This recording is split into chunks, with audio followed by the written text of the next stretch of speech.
not only from a stokvel point of view, but also from the blockchains and all the other mediums that are there that can be able to help facilitate this idea, because a lot of people think property is only for the rich, and I don't think well, that. exactly. I don't think. No. And I mean, I'm glad you mentioned the word stokvel, so we'll bring that up as well. I've got a couple of cool ideas on that too. So yes. All right, so yeah, I think we're live right now, and cool. Everybody is going to be joining us in a few. And for people who are usually using African time, obviously they will come during African time, but the ones who are joining us right now, I think some people are popping in now. Hi guys, welcome. If you just joined us, welcome, and let us know where you guys are watching from. And as you guys know, we always have some interactive webinars that we do this Thursdays, 12 every Thursday. And today I'm with Paul, and we're going to be talking about decentralized property investing. So if you just joined us today, if it's your first time actually joining us, let us know in the comment section. Say, okay, it's my first time, Ezra, joining us. And also let us know where you're joining us from, so I can welcome you personally. As well, if you're just somebody who's been here for the second time or third time, or this is your weekly, one of your weekly trainings, and also a platform for you to learn more about real estate investing and also increase your knowledge. Also, let us know in the comment section. And if you are also somebody who's coming here for the second, third time or so, because we try to have all these interactive webinars weekly. Every week, Thursday, 12 p.m., we actually bring out a guest who is actually specializing in real estate and also specializing in, we have Thandi Sizwe from Johannesburg. Hi, Thandi Sizwe, how are you? I hope you're well this morning. And thank you for joining us. Hi, Paul, Cassie. Morning. And I see second time from Limpopo, that's Maupele Raymond. Hi, Maupele, welcome as well. Welcome, guys. And thank you guys for joining us today. We really, really appreciate you guys. We're going to try to make sure that we have another value-packed session today. And before we even start, I think that a few things, guys, before we start. If you guys are asking questions, please use the Q&A tab. And if you have obviously any comments about technical issues or anything like that, you can also send us in our chat box. So that's another thing that I just wanted to bring it up. So I always do this house rules every time we have this webinar, just to make sure that at the end of the webinar, we can be able to answer your question, because some of the questions are going to be rising as we go forward. And I want to make sure that all your questions are answered by the end of the day. So if you send your question in the chat box, we might miss it, but if you send it in the Q&A box, then it's going to help us be able to actually go through the question and be able to answer it at the end of today. Otherwise, I'm with Paul here today, and we're going to be talking about decentralized property investing. This is just a method of actually helping a lot of property investors get to become property owners at the end of the day. And as you guys know, I'm very, very passionate about property investing. And one of my things is to actually teach people that property is not only for the rich. The idea that, everybody, some people say, I need to save up money for me to start investing in property, or I need to sort of have some sort of income or something like that to start investing in real estate. Those are all myths that need to be debunked, and we try as much as we can every time to actually break those false myths that you guys are hearing out there, and actually get as many people as we can to actually start building wealth through property investing. And that's what I do. That's my daily bread. And I'm here with Paul, and we're going to also be discussing that in much more detail. And they're going to be talking about some of the solutions they have that will actually help a lot of people become property owners. Otherwise, let me just to introduce Paul a bit. For those who don't know him, Paul is a seasoned property professional in financial markets and emerging market technologies. He has deep dive level in fintech, insurtech, and big data ecosystem knowledge, including utilization of leading edge technologies that underpin ecosystems development. His focus for the last 5 years has become an inherent benefits in disruptive technology and nascent opportunities this presents for decentralized global economy. So some of the Paul's achievements in digitalization and disruption are as follows. He is the ideation and development of a world-leading sustainable and replicable global banking and e-commerce business. developed and sold multiple times for aggregate of $1 million at fintech level through bank-linked e-wallet capabilities. One of the ones that I like is that you co-launched 20 plus blockchain projects globally as a strategic advisor focused on the use and development and ideation strategy, marketing roadmap for development. Total funds raised in excess of $100 million across all projects. And the one that you're also currently working on as a chairman is WHRL, which is like the Sustainable Life Blocks. You're a strategic asset finance company built on blockchain technology to create financial inclusion opportunities globally with an initial focus on the Indian agricultural market. And I think the goal of this company, actually, which I'm going to also be asking you about, is to actually extend this opportunity after you guys master the Indian market to become like a global finance company that's going to be helping other people be able to secure funds through blockchain. So, Paul, welcome today, and we're very excited to have you on today. Thank you very much, Ezra. It's actually it's quite strange to hear some of your biography read back to you. I must say, it's Really? there's too many irritating corporate speak kind of words in there. I really do have to try and simplify it a little bit. But thank you. Thanks for the 100%. intro. Yeah, no, thanks a lot, man. We're excited to have you here. But for most of my guests who are joining us today, they don't know who you are. Can you tell us who's Paul, and how do you like to describe what is it that you do exactly? I guess, as Ezra said, my name is Paul. I live in Johannesburg. I was born in Zimbabwe, and I grew up in Durban and went to school and university in Durban.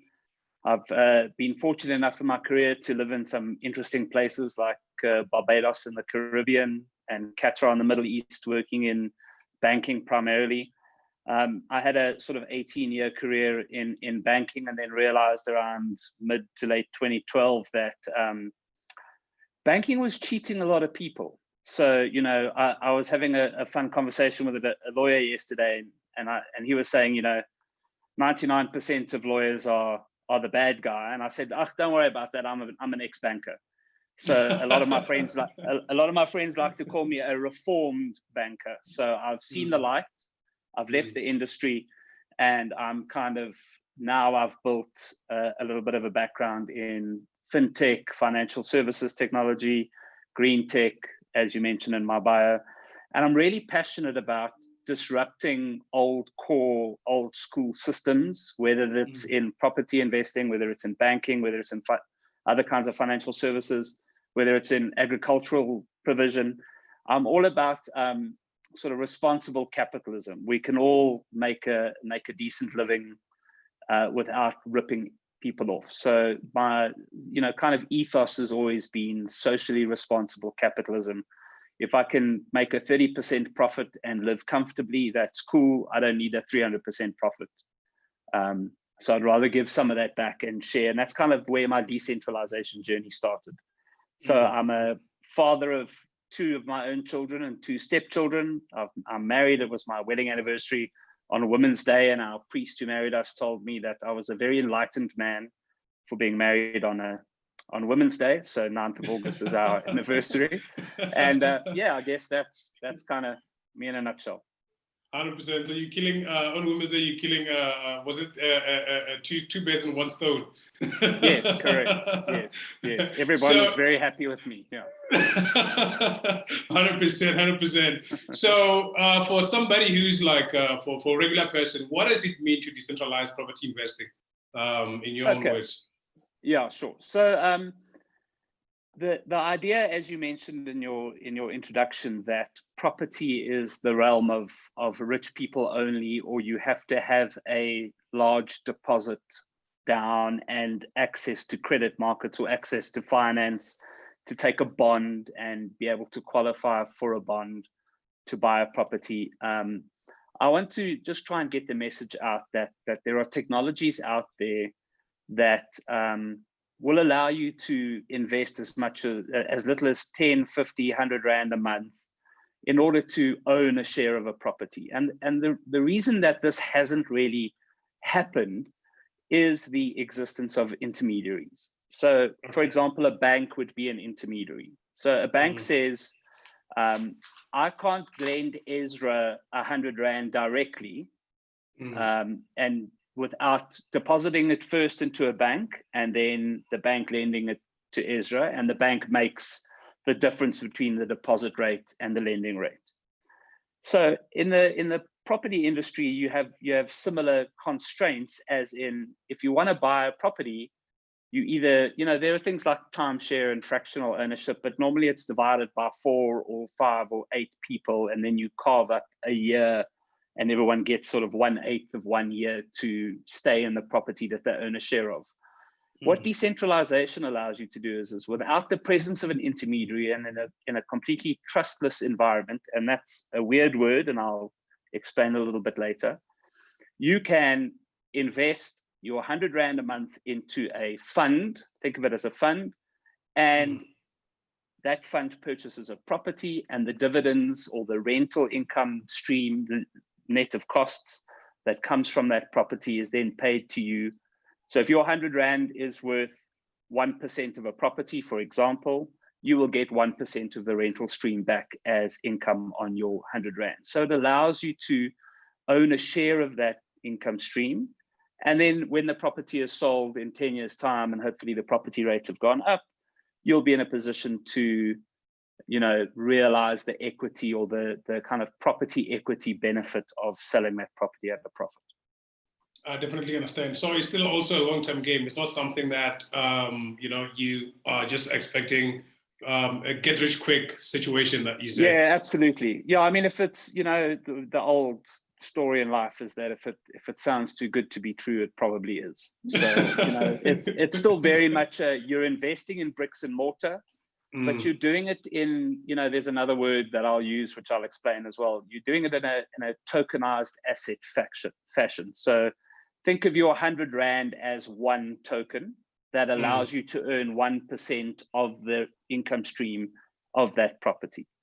And that's really what the blockchain was designed to do, was to disrupt intermediaries by saying everybody can see every single transaction that occurs for that particular property in code on the internet. So you can log into your internet portal, you pull up your property information, and you can see all of the transactions, and they're identified by what we call wallet addresses.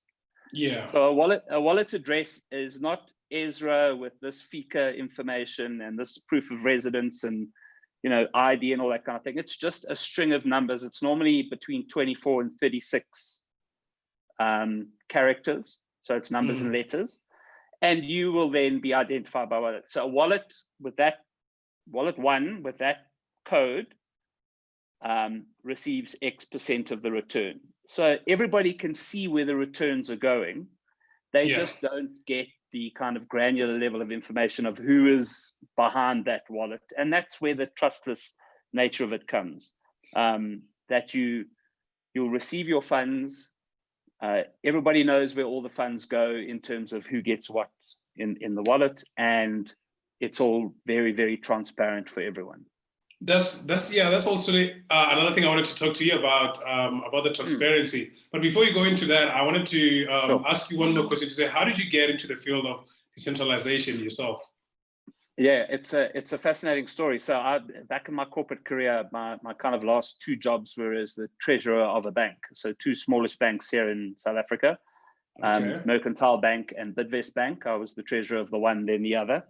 And around 2010, 2011, people started approaching me to say, have you heard of this thing called Bitcoin?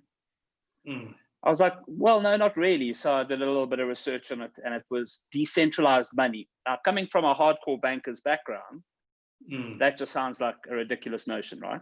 Yeah. The money that I believe in is on the bank's balance sheet. It's rands and cents. It's not this computer-generated code. Yeah. Right. So I kind of cast it aside, and then, it started to get there started to be a little bit more information coming through 2014, 2015. And in 2015, 2016, I got into fintech and that digital bank and e-commerce platform that you mentioned in my bio. I developed that with a team of people, and then it occurred to me that that was going to be run on the same kind of methodology as normal banks. So it would be normal payment processing people. The card processing companies like Visa and MasterCard would still control the flow of funds, right? And if they wanted to be a bad actor, so think about, our guests can research what happened to Wirecard recently. Wirecard was a very famous German fintech company that was a payment processor. And it turned out, because it wasn't decentralized and it was run by a bunch of dodgy people, ironically, the CEO's name is also Marcus, like Marcus Jooste from that other company. Starting off, yeah.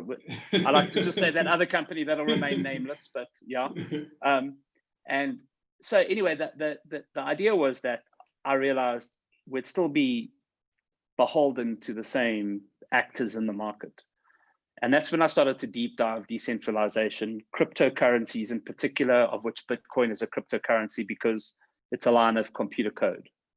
In reality, there's no physical wallet that you'll get with cash notes in it or anything like that. And then 2015, 2016, early part of 2017, lots of research.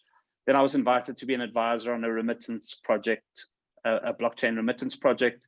And it just went from there. And between then and now, it's been, as you say, in excess of 20 projects. Global travel, very exciting times, lots of scammers, lots of people just running away with the money.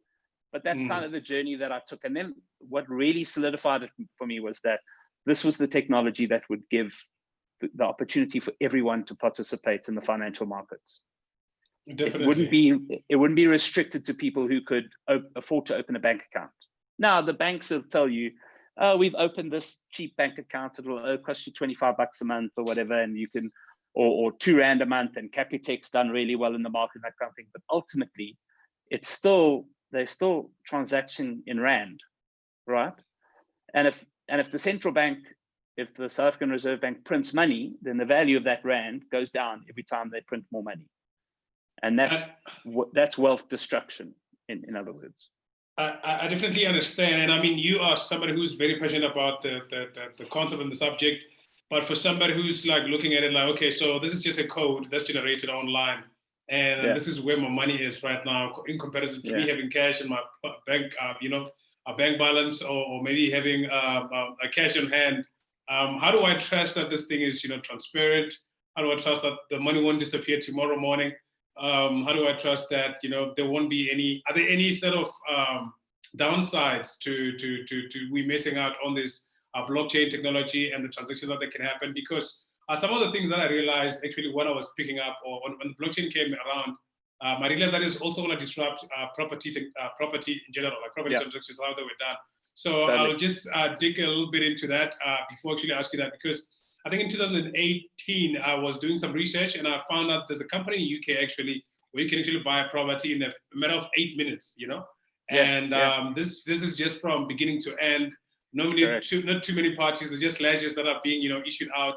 And I actually got in contact with these guys, and I found out that this technology is actually very transparent, very efficient, and at the same time, it was, reducing the amount of fraud that can actually be happening at the same time. And also, it means that you don't have to wait for 6 months anymore or 8 months anymore and with too many third parties involved on the property transaction. However, what I didn't see so far is what are the downsides, that people might have, and what are some of the things that misconceptions that people might also have about the blockchain technology actually. So if you have anything in mind, can you just please share with us around the downside and some of the and how does this work in terms of transparency and some of the misconceptions that people might have on this technology actually? Sure, with pleasure. So in the first instance, we need to separate that there are different kinds of blockchains. So there's a public blockchain, which is something like Bitcoin, where you can log onto a website and have a look at every single transaction that's ever occurred on the Bitcoin blockchain since the beginning of time. Then you have something called a private blockchain. And a private blockchain is like a company that runs a blockchain for, say, their clients only, and their client can only see the transactions that that particular client is doing on the blockchain. So they're two different kind of methodologies. So the downsides, that the one doesn't necessarily have a downside over the other, but the real downsides that you might find is not about the technology itself. So the technology itself is sound. It's been proven for the last 11 years. It works. People have written private blockchains that record absolutely everything perfectly. The risks are when you get into speculative type transactions. So there are thousands of blockchain projects around the world, and they all want to issue their own native coin or native token.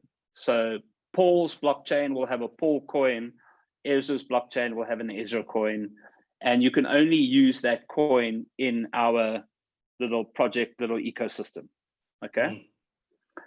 The problem with that is that once you start to trade that coin on an open exchange, so people can buy and sell the coin to transact within your platform, that's when scams can occur, and that's when people can lose money and get really financially damaged. What we're talking about today in terms of the property side is that we're not talking about a speculative coin that will sit on an exchange and we hope to buy it low and sell it high and the price goes up. Okay. We're talking about something called a security token.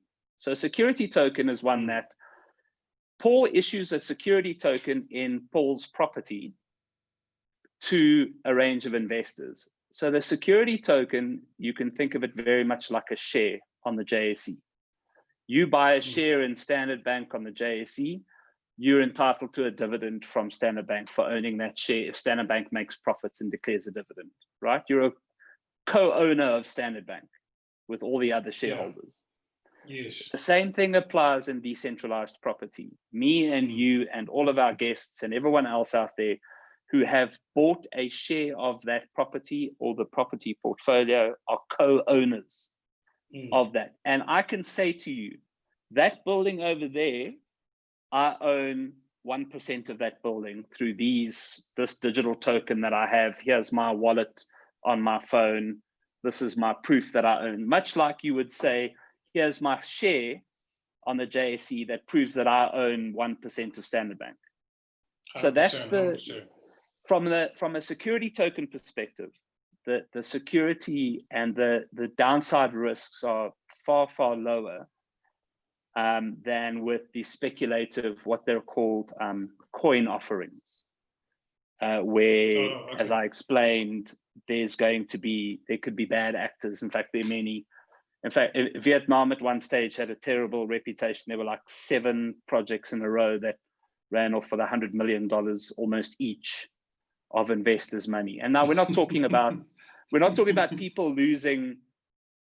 Some people just lost $10 and $20 and $30 at a time, but some people like remortgaged their houses to buy these coins, and then that guys disappeared. So there's a lot of mythology about blockchain. And it's important to separate the fact that blockchain is a technology like Microsoft. So we've all got Microsoft Office and we trust it because it's Microsoft, right? Blockchain is a technology, and then anything that goes on top of the technology, the tokens, the coins, the assets that are invested in are exactly as they are in the real world. The blockchain technology just measures and monitors and tracks the transactions in an open and much more open and transparent way. I feel like there's still also going to be a lot of education that is required before even rolling out and getting a lot of people to participate on that. Well, I mean, a lot of people understand the concept of crowdfunding. So if a business wants to raise a little bit of money from a crowd, or you do a GoFundMe campaign on Facebook, many people do a GoFundMe. My husband has got terminal cancer or is very ill and we need to raise a bit of money, and then they do a little GoFundMe amongst friends and family, and then it gets shared worldwide and etc., and people contribute to and that's a crowdfunding platform and you pay a platform fee for that platform. blockchain technology, especially in the property industry, is nothing more or less than a crowdfunding campaign. The difference is you're not paying it into GoFundMe's account, which is a centralized platform. You're paying it into a decentralized blockchain platform where you can see where your money goes. Because you put your money into this crowdfunding campaign and you hope it gets to the beneficiary, right?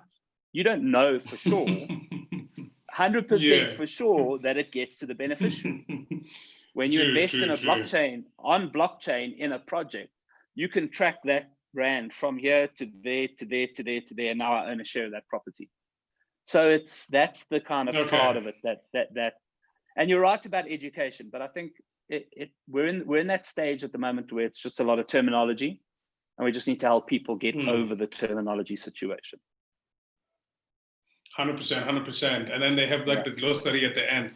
All right, so let's talk about why disruption and decentralization of property industry is important to you at this point. Yeah, well, I mean, we touched on it earlier. It's got a lot to do with the point of allowing a lot of small investors to become involved in the property industry and in property investments. So the market's invariably dominated by large players with investor funds, people with disposable cash, and those with access to credit, right? So typically one or two individuals, they take a joint mortgage, a joint bond, they pay a deposit, and now they own a property.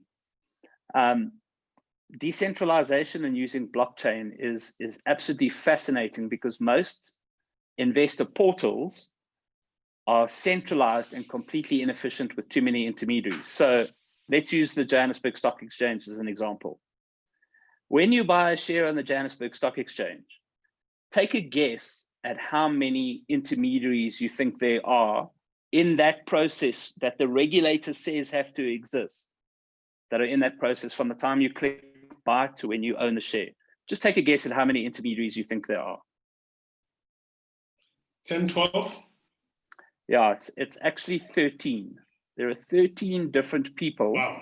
So you pay a 2% fee to a broker to buy a share, right? On a portal on your phone or whatever. Yeah. That 2% gets sliced up 13 ways. And they're all taking a cut of those fees, and they're all making it because, you know, the regulators decided that you need all that protection, Ezra, as an investor. You're not, you know, you're not sophisticated enough and smart enough to make these investments in a knowledgeable way. And I'm being slightly sarcastic here, as you can hear. That you're in that, you know, they're like, it's a real like mothership kind of scenario, right?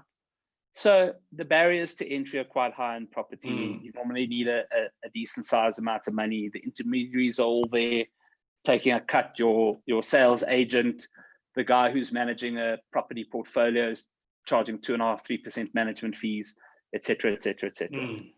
Blockchain and decentralized models disrupt that completely. Transaction fees are as next to zero as you can get them. The costs that are there, like transfer duty and lawyers' fees, and that you can never get away from those. But the transaction fees that you would incur by making a normal vanilla investment into a property are largely removed, as is the friction in the market. So you can log on and buy Paul's property, buy 100 Rand, and within a couple of minutes you get a ping back that says, you're in, here's your token, here's your share of the investment, and off you go. So back to your 8 to 10 minutes kind of example in the UK. 100%. And also one thing that is very, very exciting about that is the transparency, because now you can be able to track what's going on with the investment that you just made. Completely. And also over time. So I wanted to also ask, what do you see, I mean, the landscape in SA actually in the next 2 to 3 years in terms of decentralization of property, and also just developing of decentralization in the South African market? Yeah, absolutely. I think there are a couple of people doing some really interesting things. And I mean, I don't want to mention potential competitors in such a conversation, but there are a couple of people who are already doing that. And you know, as people realize that when they debunk the kind of mythology and the terminology around blockchain and decentralization, they'll come to realize that for 100 Rand a month that you would that potentially somebody would put in a stokvel type arrangement, you could, instead of putting in a stokvel type arrangement, you could be creating a property portfolio. And it's really got a lot to do with education and helping people understand that your money is as safe as it is as if it was going into a bank. Although personally, I wouldn't trust banks. If you look at VBS as an example, and if you look at the crisis in the US in 2008, how many banks had to be bailed out by the government? And a lot of people always lose sight of the fact that when the government is bailing banks out, they're using your money to do it. It's your tax money. Wouldn't you rather go in a direction where those kind of risks are reduced? So I think as people start to understand that the value of money, cash money, is decreasing, because every time the central bank prints cash, the value drops, right? It's a supply and demand thing. The more supply that comes into the market, prices drop. This is like economics 101 for those of us who studied any form of economics. The first thing they teach are supply and demand curves, right? So as people realize that this is a way to build wealth, and they don't need a huge chunk of cash or a big investment to make to get involved, to get onto the property ladder, I think it's a good 2 to 3 years in process, right? But I think it's definitely the way that we're going to be trending for sure. So what are the biggest barriers you seeing with regarding to decentralization in South Africa? I'm also already thinking about banks, for example. Would the banks let that happen? I mean, while they actually make so much money on the fees and the intermediate, what do you call it, the guys in between, Yeah, the intermediaries. How that work out? Yeah. It's. I mean, the one of the biggest barriers is actually regulatory barrier. So it's the fact that the regulators are still getting their minds around what does this actually mean? Because in essence, when you go into a decentralized world, you get into the concepts of things like peer-to-peer lending, which the regulators in South Africa in particular don't like. They don't like, instead of Paul putting 100,000 Rand into Old Mutual and then Old Mutual investing it on Paul's behalf, they don't like Paul investing it in decentralized where they can't get their prying eyes on seeing where your money's going, right? So a regulatory environment is quite serious, but the good news is that the Reserve Bank has for the last couple of years been working with industry players. I've intentionally stayed away because I want to disrupt the Reserve Bank, but that's just another topic of conversation for another day. But they've started working groups, and they're working with the Payments Association of South Africa in the financial services realm to understand what the benefits are. And I think we're starting to get to that kind of situation. We've spoken about education. Education is absolutely critical. So there's a big drive that needs to be required, and that's not necessarily around decentralization. It's almost around, how do I use my money best for me, as opposed to how can the bank best use my money for them. That's quite an important concept, because I'm always intrigued by the slogans that banks come up with. So Standard Bank's new slogan is "It can be," and you think to yourself, what can it really be? It'd be really cool if I wasn't charged R8.50 every time I did an EFT. That'd be nice. Can it not be R8.50? So there's a little bit of this. I don't know. So with education comes adoption. Obviously, adoption's going to be massive. And when the penny drops and people click that all we're talking about is crowdfunding of a property, and that there's going to be many co-owners of a property, and that blockchain can cater for the legal agreement, the legal side of that, where not everyone has to sign a whole big sheet of paper, and everyone has to pay a little bit of a transfer duty, etc. When the realization strikes that all of those barriers are removed, then we're gonna see quite a swift uptake, I think. 100%, 100%. My last question was going to be, how can this help, increase property ownership? But I think you already touched on that to say, actually right now, that was the last good point. So what opportunities do we see that are lying for a regular person in this decentralization at this point? And how does it look today, actually? Yeah, sure. I think that, the real opportunities are going to be when more and more stock becomes available on decentralized platforms. So you touched on the company that I'm the non-executive chairman of. It's actually pronounced Whirl, the WHRRL. Okay. Whirl, yeah. A warehouse receipt related lending is what it actually stands for, but it's just a quick little acronym that my colleagues in India came up with. So, for example, what we're doing in India, just to look at where the opportunities will lie, is that we're helping small scale farmers get access to finance. So they deposit their product, corn, maize, whatever, into a warehouse, and we do a lending on the blockchain against that warehouse receipt.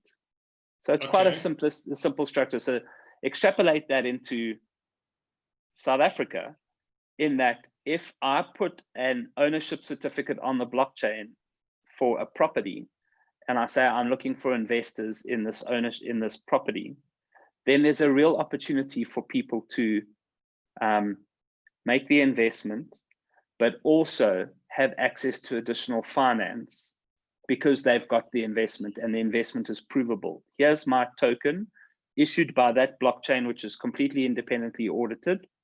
And I'm not talking audited by Deloitte or KPMG and those guys who get into trouble all the time. I'm talking about like technology audits, like blockchain technology auditors who will come in and say, yes, that token represents that shareholding.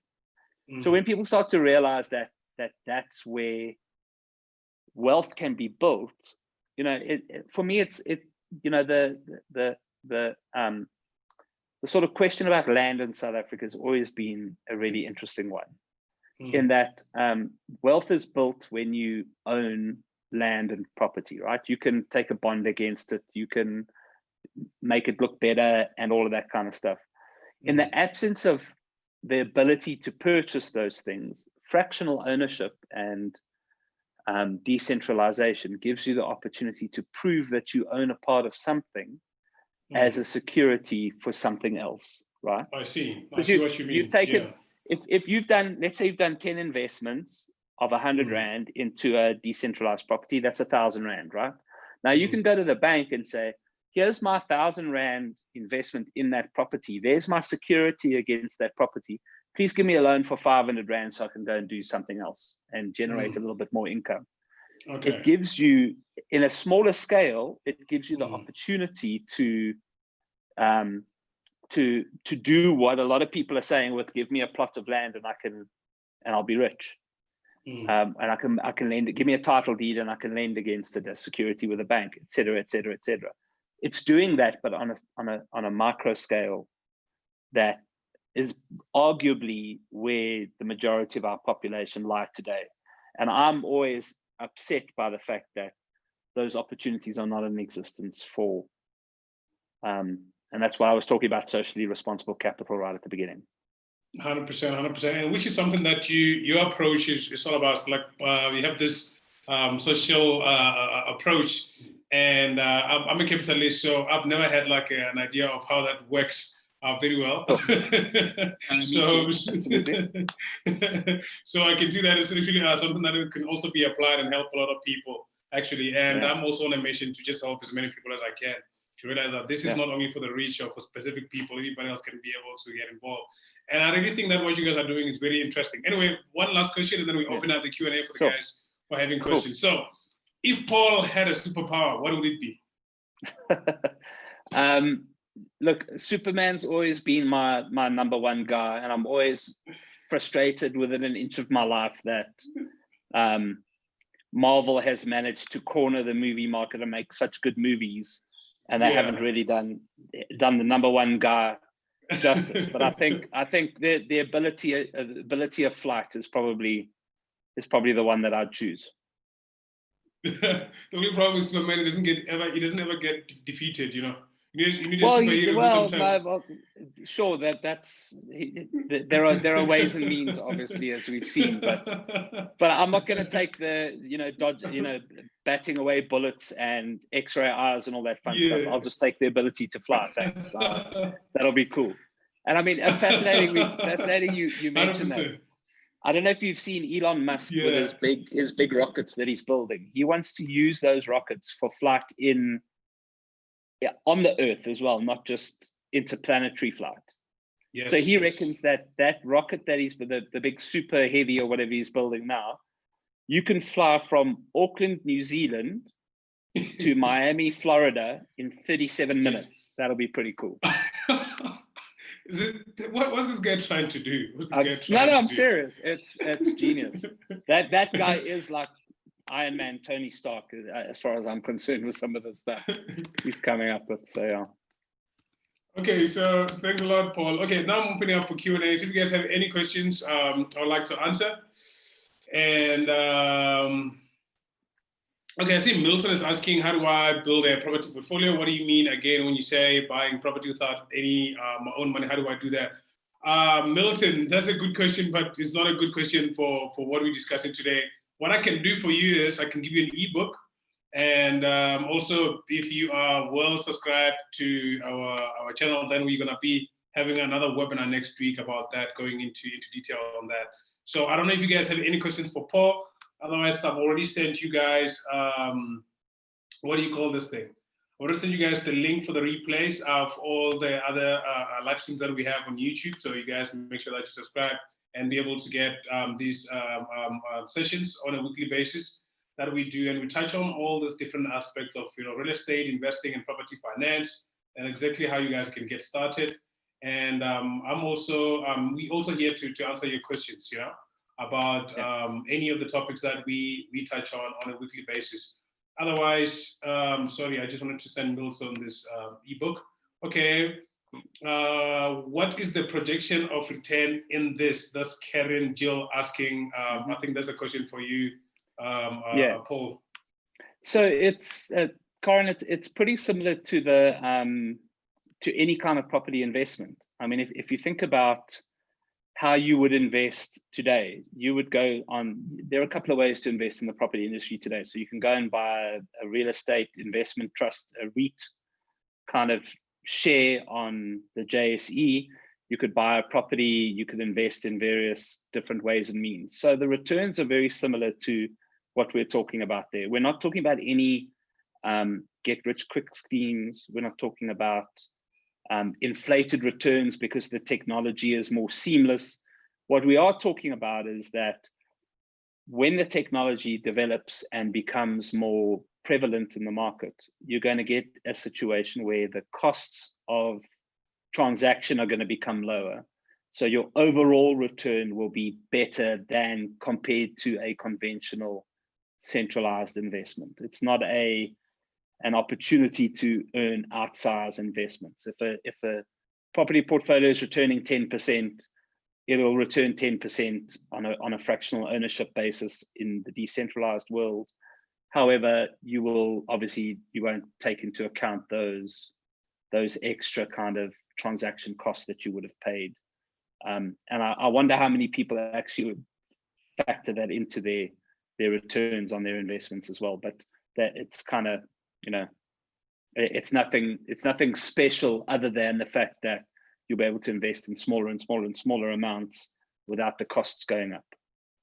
100%, and also the transparency. That's also another thing that we get from using such platforms as blockchains. I'm also interested in seeing some of these vehicles that you guys already have, and seeing how people can be able to participate on that. Okay, so do you guys have any more questions for Paul? Okay, I'm interested in going in this route. How do I and where do I find it? If I'm interested, yeah, that's a good question, Karen. Yeah, so I'm in the midst of producing an ebook as well on Decentralised. just decentralized investment in general, and there'll be a little chapter on property investment. And I'll share with Ezra a link to a platform where you can register interest in receiving that ebook. And that's, you know, kind of how we're going to be going about it. We're not ready to launch in South Africa yet because we're bedding down the Indian operation, but I can certainly help with directing you in the direction of friends of mine who are doing similar stuff in South Africa. 100%. So as soon as you have the ebook, I will send everybody who attended. And also I'll just send it to my list as well, because I mean, people must get all this information. So I think people can be able to benefit from that. Otherwise, do we have any more questions? And while we're doing that, Paul, do you have any last words you want to leave us with while we're closing down? Yeah, I want to thank you for the opportunity to talk about something that I'm incredibly passionate about. I think the real challenge for us is to educate the market and get people out of the realm of cash and vanilla property investment and the like, and into the notion of fractional ownership. Because the idea of when you say to somebody you're going to own a fraction of something, they'll be like, but what does that really mean? You know, so it's like buying 10 shares of Sasol on the JSE makes you a fractional owner of Sasol. Nothing different in what we are talking about here. The only thing we're talking about is the technology that we use and the transparency that you get through that technology. All right, not a problem. I see we have a question here from Jennifer. She's saying, is there any guidance on what property investment best suits one's preference? Take, for example, the way it's done with index tracker controlled investments. I'm not sure. No, I'll have a stab at that. I think investment preference is a personal thing. So you can go into an index tracker and it will say, we track these 5 indexes and we'll pay you a return. By the way, that's a fractional investment too, because although you're buying five funds, you're buying one fund, sorry, they're tracking 5 other funds. So you're getting a fractional share in 5 other funds that is in an index tracker. And so from a property perspective, it becomes a personal preference. It's, if you're into commercial, then you'd look for a commercial fund. If you're into residential, industrial, mixed use, REITs, all of that kind of stuff, the technology will evolve over time that will allow you to build that similar kind of profile and portfolio that suits your risk preference. 100%. So do we have any more questions, guys, before we close down? Otherwise, Paul, I also think that you must also come and join us on the Online Real Estate Summit. I think it will really help, especially if you bring the ebooks and some of the stuff. But we'll talk about that later. But otherwise, guys, thank you guys a lot for joining us today. And if you don't have any more questions, I think this is where we're going to be ending our session. Otherwise, I'm very excited to do these sessions every Thursday, 12 p.m. We are here with real estate experts, finance experts, and also technology experts, as you can see, who are helping us to learn how everybody else who's attending here and who's part of our community can be able to build personal wealth through real estate investments. Otherwise, thank you guys. If you guys want some replays of our previous webinars that we had, we touched on prop tech, green technology, real estate, and 12J funds and all that stuff. Go to our YouTube channel. I think I just sent you guys the replay link here, so you can go and see what we do there. Otherwise, I look forward to seeing you guys next week, same time, same place. Enjoy the rest of your day. This is where you're going to be ending our webinar. Bye. Thanks, everybody. Bye.